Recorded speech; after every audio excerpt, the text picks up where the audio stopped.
Dozens of kids and staff members were inside the Vine Child Care Center as a man with a gun was able to get over a wall and onto the property. The man police arrested is 46-year-old Spicer Conant.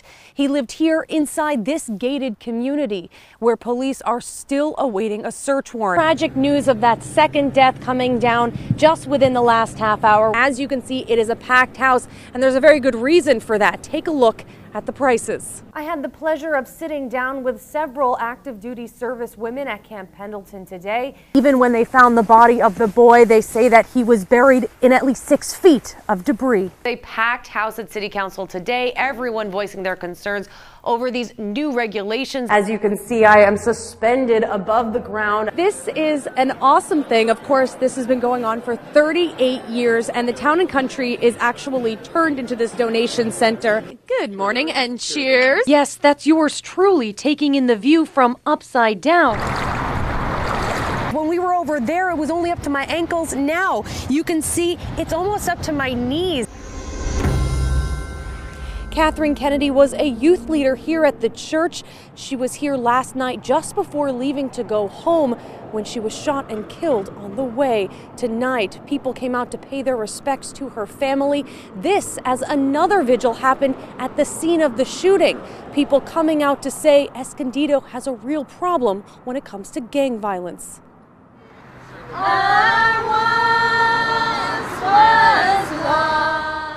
Through song and prayer, a group of Escondido churchgoers pay their respects to the family of a woman most never knew. We don't know you, but you know what? We love you and we care for our community. The impromptu vigil happening in the 1800 block of East Grand Avenue, the same spot where less than 24 hours earlier, 55-year-old Catherine Kennedy was fatally shot while driving in her car. Escondido police say the bullet came from a nearby gang fight. At least 2 gang members that were shooting firearms at each other, and that one round went stray, entered her vehicle and hit her.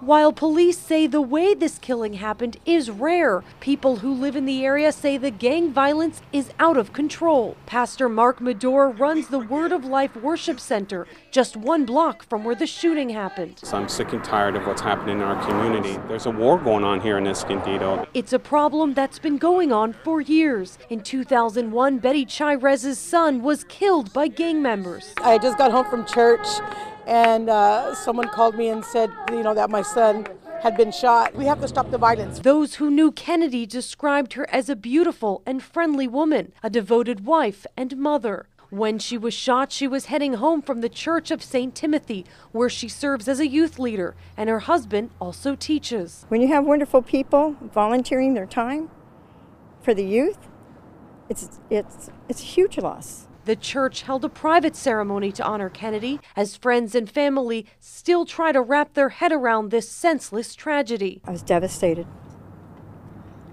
There was just no words. It's the sound of help on the way. We believe as firefighters in general, our job is to serve the public, and we want people that really understand that. Inside Fire Station number 4 downtown, another day at the office means training to save lives.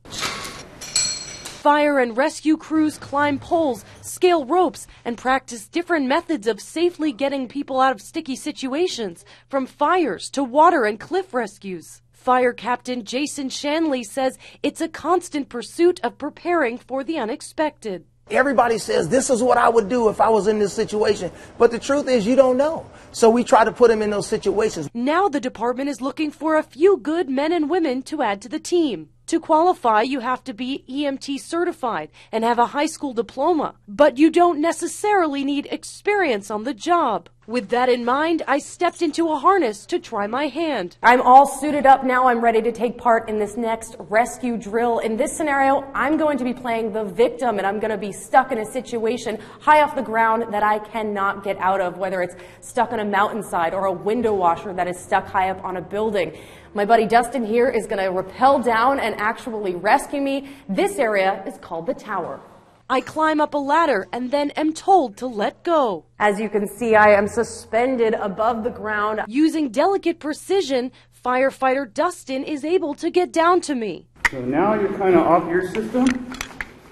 am. You are good to me. In a matter of minutes, he brings both of us down safely. Feet off the ground. Yep. 2, 1. Woo. Shanley says what they are really looking for is a person who has a genuine need to help others. One of the things that we really look for in an applicant pool is community service. Recruiting those who are truly invested in America's finest. I just love to help people, and this has turned out to be the greatest decision that I ever made. Amanda Shotsky looks into this new research. We go to gym night, or we go on train days. For San Marcos mom, Amy Manera, life with 3 boys is ever changing. It's never boring. My kids are fun and beautiful. Patrick is 15, Christopher 12, and Sebastian is 9. They may have very different personalities, but all 3 have been diagnosed with autism. Manera says she knew something wasn't right when Patrick wasn't talking at 2 years old. My oldest son wasn't diagnosed until he was 2, but he was my first child, and I didn't really know anything about children. And so looking back, I see signs that were there that I didn't notice. Symptoms of autism typically become apparent between the ages of 2 and 4, but a new study could change that, making it possible to diagnose at just 12 months. Manera says it could be a game changer. The earlier that you can know that there's something going on with your child, you can learn what adaptations and accommodations they need to be able to, number one, succeed, but also to be comfortable. The study published in the journal Nature looked at MRI brain scans of around 150 infants. Researchers noticed a certain growth in the brain of those later found to be autistic. This means being able to diagnose before a child even starts showing behaviors, and being able to start that critical early intervention therapy. I would love to see kids getting interventions earlier, 12 months or earlier. I mean, him getting intervention at 15 months was certainly awesome compared to, he was about almost 2.5. According to the CDC, in the U.S., 1 in 68 kids are on the autism spectrum. But like the boys, the risk of developing the disorder could be as high as 1 in 5 when a child has an autistic sibling. You already know your child. You just learn about the autism and how to support them. Manera currently serves as the president of the Autism Society of San Diego. She says her message to other parents of kids on the spectrum is to get involved and be patient. There's always hope. It's not a sprint, it's a marathon. Amanda Shotsky, CW 6 News.